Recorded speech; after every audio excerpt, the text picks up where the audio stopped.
here. I will say this, that I'm blaming this whole thing on that fat-ass Sean Morash for, getting up with that freaking broom and acting like, we're going to sweep. You never mess. You never touch the money. How many times do I have to tell these morons around here that you can't do that? And listen, I give all the credit to the Devils and Lindy Ruff. The Devil fan wanted Lindy Ruff fired at the beginning of the year. Fire Lindy, fire Lindy. Right now, he is basically out coaching Elmer Fudd. You know what I'm saying? It's ridiculous what has happened here. Yeah. And even Gallant said it last night after the game because I wanted to hear what he had to say. He laid it out there. Yeah. My team's lazy. My offside winger is lazy. And I'm like, you use words like that after, the first two games. And the third game was a good game, too. It was a tight game. And we make rookie goalies look like freaking Jacques Plante, for God's sake. I don't know what it is, but this is what it means to be a Ranger fan. So it's frustrating this morning when I wake up. I'm a little ticked off. I didn't get a lot of sleep last night. I'm wearing Joe Namath's jersey, number 12. Because they are acquiring number 12 from Green Bay. He will be wearing number 8, like I told you he would be when he would come here, because there's no way he is going to insult the great Joe Namath. And I'm excited for the Jets. I'm excited for what the football season around here is going to be. It's going to be incredible. It's going to be, we are going to be right in the middle of all of it. And I do believe that the Jets will have 6 primetime games and that they could be in a 7th primetime game. 7 of them? So I'm thinking they're going to have 2 Thursdays, 2 Sundays, and a Monday. That means Al's not going to see a lot of Jet games. 2 Mondays. That's right. Al's going to miss half the Jets season. This is a huge deal. Nobody sent me any Fugazi letter telling me that he was going to San Francisco, and then I ran with that. There's no way that this was not going to happen, because I was saying for 2 months that Aaron Rodgers had the ultimate leverage, and that was a contract that nobody was going to be able to absorb. So when Woody Johnson and everybody flew out there and they spoke about contract with him to let him know that if we can do this type of contract with you, then we can be flexible and we can be more aggressive with other players and free agents like Alan Lazard.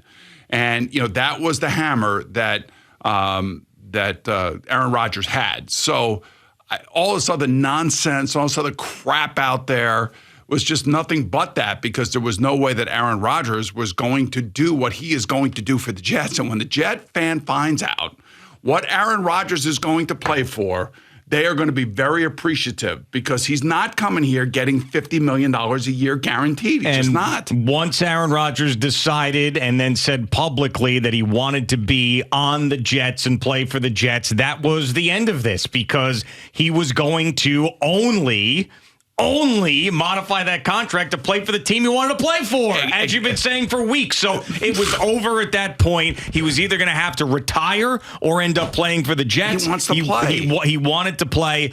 Joe Douglas said it right in front of all our crowd there at Boomer and Gio Live that he was going to be here eventually. I don't think he would have said that. He knew what the hell was going on. He knew he was going to be filmed by cell phone cameras. He knew that was going to be out there. So it is a relief this morning that all of this is over. And it's funny because we say that it's over. It's just the beginning, because all of the great stuff, and hopefully great stuff, that comes with this Aaron Rodgers deal is going to happen now. Him getting here, the press conference. Obviously, every single Jet game is going to be an event at this point. I mean, there's that Winners Brothers bus that goes to those Jets games. There's going to be a lot of people that are not going to be able to get on that bus, because that thing is going to be packed every single week, because they're going to be one of the hottest stories in sports. Well, here's the thing, and as I told you, and I swear to God it goes back months, that he has to be all in. He has to be exactly what Tom Brady was to the Tampa Bay Buccaneers. If they have any chance to win, he has got to modify his contract, and he's got to come here, and he's got to have like a level of commitment to the team that is going to at least give them a chance to get into the playoffs. And then when you get in the playoffs, anything can happen. I saw Larry Fitzgerald put out a tweet yesterday that this is a great day for Jet fans. Jets have one of the best young, talented rosters in the league. And you can already tell by the way the Jet players were reacting on social media. I mean, think about Mekhi Becton right now. Mekhi Becton is basically changing himself as we speak. And he knows he's got a Hall of Fame quarterback sitting back there. He changed his avatar to Aaron Rodgers wearing number 8 in college. That was right. That's now what his Twitter avatar is. They know what I know. So it's a great day. It's a great day, and I know that Aaron's 39. He's going to be 40. Hopefully, he plays at least 2 years here. And really, the perfect roadmap. And I know people probably don't want to hear this, but I'm telling you what the perfect roadmap would be for the Jets. The perfect roadmap is that Aaron Rodgers leads them into the playoffs and gives them a shot at the Super Bowl. That's the first part. Yeah. The second part is a little guy by the name of Zach Wilson, who's sitting behind Aaron Rodgers, and he's in a room with Aaron Rodgers, Nathaniel Hackett, and Todd Downing, and he's learning as he's going. And by the time that he's ready to hopefully take over, he will be a nice extension of the Aaron Rodgers 2 to 3 years here. So that would be the perfect game plan. It would be. The map. And nobody's thinking about that right now. That's a Jet fan. I am, but I'm not a Jet fan. Right. But a Jet fan is not caring about that in this moment. That would be great. A little water, a little sunlight, hopefully on Zach Wilson. Next thing you know, he'll grow a little bit, and he's going to be the backup. And the one thing I don't want to see is Aaron Rodgers going down and Zach Wilson having to play when he's not ready to go out there and play again. He may be ready now. I don't know. Who knows? I don't know. Here's the thing. I don't want to know. I don't want to know if he's ready or not, because I want to see Aaron Rodgers play every single game, get this team into the playoffs. And to me, the minimum now that is acceptable for the Jets is an appearance in the AFC Championship game. That is the minimum. They got to get to that game, whether they're hosting it or they're on the road. And I understand the AFC is stacked. Every single year, there's surprise teams, both up and down. Maybe one of these really good teams in the AFC has a down year. Whatever. You got to. This is win now. This team has had the longest playoff-less streak in sports. You got to at least get to that championship game and give yourself a shot to get to the Super Bowl. You hear what you said about the playoff, situation, the longest in sports, not being in the playoff, whatever. I mean, that's one of the reasons that this has been driven to this point. Oh, yeah. And this is one of the reasons why Joe Douglas and Woody Johnson spent all this time and effort and money and some draft capital at the end of the day. I mean, they swapped later picks, which is a boom for the Jets, although it's a minor kind of like equalizer to a certain extent. But at the end of the day, it really comes down to you have a Hall of Fame quarterback, and does he stay here for 2 years, and is he able to rise his franchise to a level it hasn't been since Rex Ryan was here? That's really what it comes down to. And he's got more than enough football left, and Gutekunst can say whatever he wants in Green Bay about his age and Jordan Love and all this other crap. That was a messy divorce. We all know that. And quite frankly, the Jets unfortunately had to go through all that crap between the issues between Gutekunst and Rodgers and Murphy and Rodgers agent and these. I mean, back and forth, it was ridiculous. But at the end of the day, now it really is. You're acquiring one of the greatest throwers of the ball that we've ever seen in this league, and he is a great, great player who will make everybody better. His accuracy is uncanny. His ability to make big plays, uncanny, and the effect that he will have on every young player in this team will be palatable, just like it was when Tom Brady went to Tampa Bay. Yeah, and there's a couple of things that have been talked about a ton in the beginning that I do not think will happen. One, him not buying in and not being here and skipping the offseason stuff. I don't think that's going to happen. And he's going to be here. Yeah, and exactly. And there's a picture of him yesterday from a Calabasas grocery store, and I know I'm just looking at a picture of him. I've seen a lot of Aaron Rodgers in my life. He looks great. He looks like he is in shape today to play tomorrow. I think he will be driven by the criticisms. He will be driven by what happened in Green Bay. He'll be driven by making the Jets better than Brett Favre did. I believe that is in his mind too. This guy's going to be serious. To do something that Brett Favre wasn't able to do with the Jets. I think that he is going to be absolutely at the top of his game. Another thing that I don't think is going to be an issue is when everybody talks about the New York media and how he fights against the media and this and that. That is just a total load of crap. Nobody has dealt with more media in the NFL over the last 5 years than Aaron Rodgers has. Maybe Tom Brady. I think Aaron Rodgers more so because of the COVID stuff and the toes and the immunization and everything else. And the toes. What are the toes? Remember the COVID toes? And he put his foot up to the camera. You don't remember that? He said he had a broken toe and it's COVID toes. I don't really. Yeah, there was a whole thing, and he put his foot right up to the Zoom call. About, Antonio Brown burning the. No. The Aaron Rodgers COVID toes thing that it was going on. But there is nothing. He's not going. He may fight against some narratives, as he likes to say, against him, but he is not going to not be able to handle the media. If there's anybody who is equipped to handle media scrutiny, it's Aaron Rodgers, and I don't know why people think otherwise.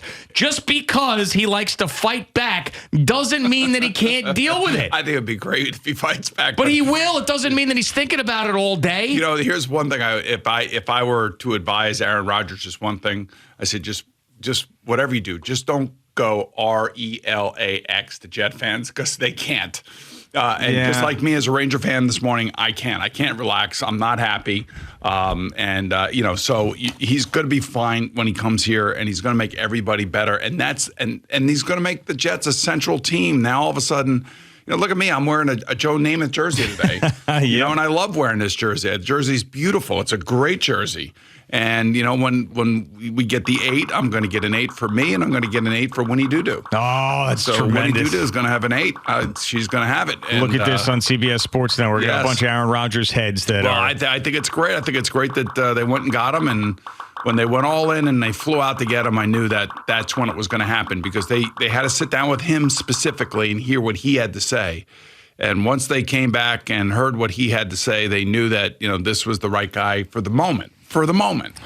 Yeah, then you think about Rob Saleh and Joe Douglas and where the Jets came from. And you had, after Adam Gase, we had no idea where this thing was going to go.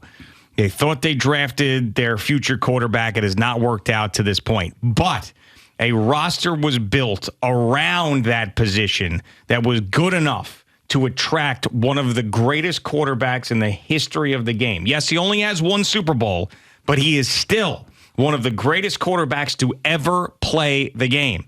And he wanted to come here to be a member of the Jets to try to win another Super Bowl. And that right there is hard to comprehend for Jets fans and those of us who have paid attention to the Jets, but that's where they are. That's what Joe Douglas has built. And yeah, he swung and missed to this point on Zach Wilson, but the roster and what they have created to this point attracted Aaron Rodgers out of Green Bay, out of the darkness retreat, out of retirement, out of ayahuasca in Costa Rica. All of that. He wanted to be a Jet. And blue of the earth. And blue of the earth. He's out of that, and he's dating Mallory Edens. I hope so. So anyway, here's the deal. At the end of the day, he's going to make everybody better, and he's going to sign a very, very team-friendly contract, given who he is and what he's accomplished in his career. He knows he wants to win, and he knows financially what he has to do in order for the Jets to be able to support him. And that's something that nobody is even looking at or even talking about, and I don't know why. That's one of the most important things in the NFL today is salaries, how they're constructed, who's got guaranteed money. He is leaving money, significant money, on the table. This will be probably announced in the next couple of days, I'm sure. And when you Jet fans see what he's coming here to play for and how much he's leaving on the table, you'll like him even more. Yeah. Because you're gonna recognize that he is coming here with a real purpose. This is not somebody who's coming here for the money grab or for a chance to win. Like when I say like Patrick Kane forced his way here from the Chicago Blackhawks. He wanted to come and play for the Rangers. And, so he went to the Blackhawks and said, hey, this is where I want to go. I have a no trade clause in my contract, and this is the only place I want to go. So he kind of hamstrung, the Blackhawks. That's kind of like what Aaron Rodgers did to the Green Bay Packers. So I don't know what to tell you other than the fact that today is a good day in Jetland, but it's still the offseason, and there's a ton of work left to be done. And, the Jets did swap first-round picks, like I told you they were going to. Mm-hmm. And they still are going to have a very good player that is going to be sitting there for them to select. And it'll be interesting to see whether or not it's another wide receiver, whether it's another offensive lineman. It's got to be another offensive lineman. Yeah. It has to be, because they did not upgrade there in the way that I thought that they would, and they really tried. Becton's coming back, man. No, I understand, but they still tried to get. They knew that too, and they still tried to sign Orlando Brown and couldn't get it done. So they know they got to upgrade there. So I believe it's going to be whatever the best tackle is left on the board. They're going to try to bring in and add to that offensive line and have it here with Elijah Vera Tucker, hopefully Mekhi Becton, and whoever they draft. They re-signed McGovern back now. Right. Again, he's just going to make everybody better. Yeah, and by the way, as you mentioned with the contract thing, for all the Derek Carr truthers out there and all the Jets fans that thought that Derek Carr was a better option, Derek Carr wasn't taking a discount to come to the Jets or any other team. No, he's in the middle of his prime, by the way. Right, but still. And he wants to be a starter for a long term. He doesn't want to have Zach Wilson sitting behind him. Exactly. So that is a huge part of this story. And this could not have worked out better for the Jets. It just couldn't have to this point. Now, it's got to perform. It's going to have to play out on the field. We all know this. But to this point, this was the best case scenario going into stopgap this team that's ready to win now. I couldn't, outside of getting Joe Burrow, Josh Allen, or Patrick Mahomes on this team, you couldn't have done any better. No, you can't. So here you are, Jets fans. This is metal meets the meat. Nut cutting time. Pedal to the metal. Every single cliche that you got, it starts today. Thanks so much for watching the video. Please like and subscribe. And don't forget to hit the bell so you're notified when we're dropping new content.